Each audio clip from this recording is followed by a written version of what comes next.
যারা তাদের কথার মাধ্যমে মানুষদের মধ্যে যারা গ্যাঞ্জাম সৃষ্টি করতে চায়, মানুষদের উপরে যারা ঝামেলা সৃষ্টি করতে চায়, অথচ তারা মানুষের কাছে বলে বেড়ায় আমরা সংশোধন হওয়ার জন্য মানুষদেরকে আমরা ডাকি, সংশোধন করার জন্য আমরা চেষ্টা করছি।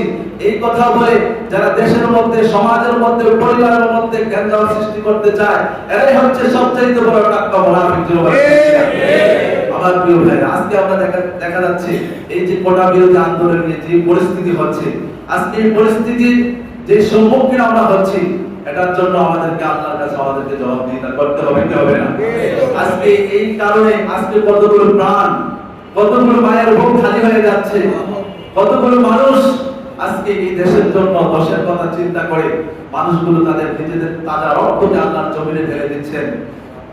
আল্লাহ রাব্বুল আলামিন যদি আমাদের উপর যদি খাস রহমত না করেন, আমার মনে হয়, আমার বিশ্বাস, যদি এই পরিস্থিতি চলতে থাকে, এই পরিস্থিতি যদি চলতে থাকে, এই মহারম মাসে কারবালার ইতিহাসে, কারবালার ময়দানে যে ঘটনা হয়েছে, তার চাইতে জঘন্যতম ইতিহাস বাংলাদেশে তৈরি হবে।